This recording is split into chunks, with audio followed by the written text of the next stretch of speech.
Tema ovog razgovora je bitnost pravilne ishrane kod onkoloških pacijenata i savjeti kako da se ona osigura prije, za vrijeme i poslije terapijskog procesa.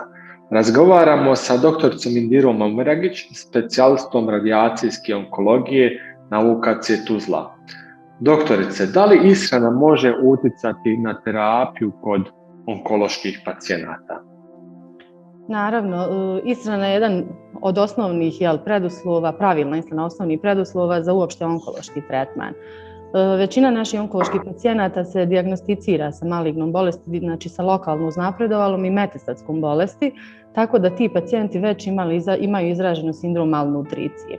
Važno je da svi pacijenti koji budu prezentirani onkološkom konziliju imaju adekvatnu prehranu, odnosno samim tim da njihov gubitak na tjelesnoj težini nije veliki, jer ti pacijenti koji imaju veliki gubitak nisu kandidati za specifični onkološki tretman. Većina naših pacijenata za vrijeme tretmana gubi na svojoj težini, tako da mi njima stalno dajemo nove savjete da bi održali svoju adekvatnu tjelesnu težinu radi tog onkološkog protokola, da ne bi prekidali onkološki tretman i da ne bi gubili vrijeme koje nam je dragocjeno u tom nekom onkološkom tretmanu.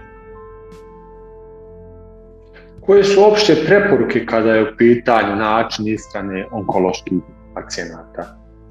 Pa onkološki pacijent je manje više isto kao i svaki neki drugi pacijent. To je raznovrsna, zdrava ishrana koju trebaju da upražnjavaju svi i pacijenti i mi kao uslovno rečeno zdravi ljudi. To je raznovrsna ishrana, što više prirodnih preparata, što više svježe hrane, manje termički obrađene da bi iz njih izvukli što više tih mikroelemenata, vitamina, nutrijenata koje bi naše tijelo iskoristilo u nekim za neke normalne, pravilne, vitalne procese u organizmu. Možete li nam opisati kako bi se trebali hraniti u periodu pripreme za terapiju? Pa sa samom postavljenom dijagnozom onkološke bolesti mi odmah pacijentu savjetujemo kako da se ponaša. Odnosno pacijenti u sam onkološki protokol ulaze sa tim prvim pitanjem šta treba da on da jede, šta da pije, jer to je ono koliko se on razumije u taj onkološki tretman. Tako da mi njima dajemo savjete u smislu da to bude raznovrsno, da je zastupljene sve ono iz piramide ishrane, uglavnom da najviše ima proteina, da unosi i zdrave ugljene hidrate, da izbjeci sve ono što se kupuje po prodavnicama, odnosno da izbjeci bijeli šećer, bijeli hljeb, a da te ugljene hidrate uzima iz meda, iz pekmeza, nekih domaćih preparata.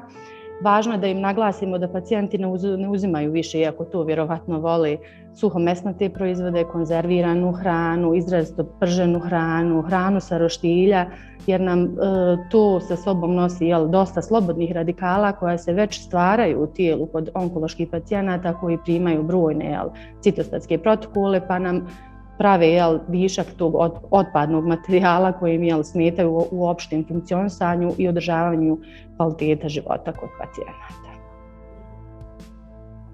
Kada se krene sa terapijom, mnogi pacijenti imaju problema sa apetitom. Imate li neke posebne praktične savjete za ovakve pacijente?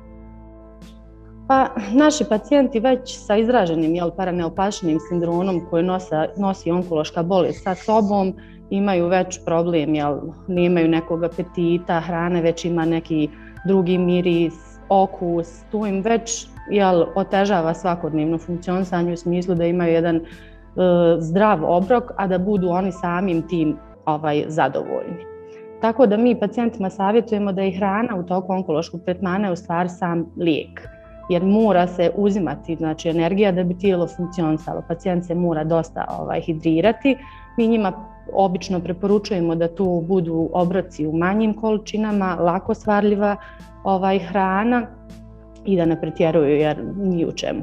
Bitno je da zadovolje taj energetski gubitak koji prave svaki dan, da unesu otprilike istu količinu kalorija da bi održali tu svoju tjelesnu težinu. Uglavnom zdrava raznovrsna prehrana sa zastupljenim i mesom i proteinima iz mahunarki i znači zdravim ugljenim hidratima i masnoće, da sve bude zastupljeno, ali da to bude u manjim količinama, raspoređeno i sve zdravo. Obzirom da je veliki broj onkoloških pacijenata u riziku od nedovoljnog unosa bitnih nutrijenata, da li savjetujete uzimanje dodataka prehrani u vidu vitamina, minerala ili sličnog? Naravno, uz raznovrsnu prehranu mi svojim pacijentima preporučujemo da uzimaju jedan od kvalitetnih izabranih preparata da bi dopunili svoju ishranu.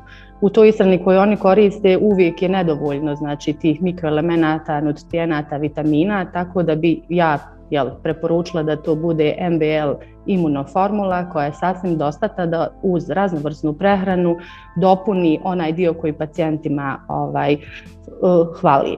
Znači, to je preparat koji se jednostavno uzima, nema nekih nus efekata što je nama naročito bitno i uz njega smo primijetili da nemamo znači, porast niti enzima jetrenih, niti parametara bubrežne funkcije pa nam ne smeta za aplikaciju citosatske terapije.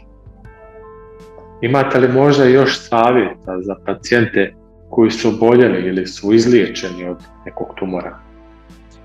Pa savjet bi se opet sastojao u tome jer pacijenti se hvataju za slamku.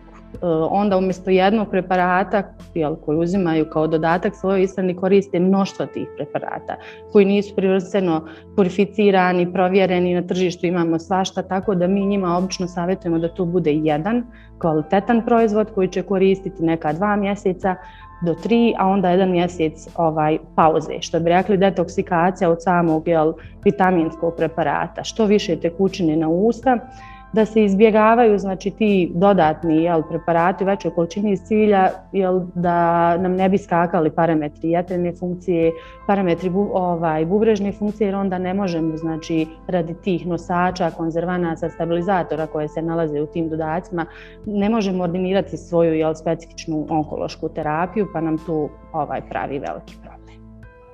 Ako vam je zdravlje na prvom mjestu, onda želite najbolje za svoj organizam, vitamine, minerale i prirodne komponente za jačanje imunog sistema. MBL Imunoformula, autoritet za imunitet.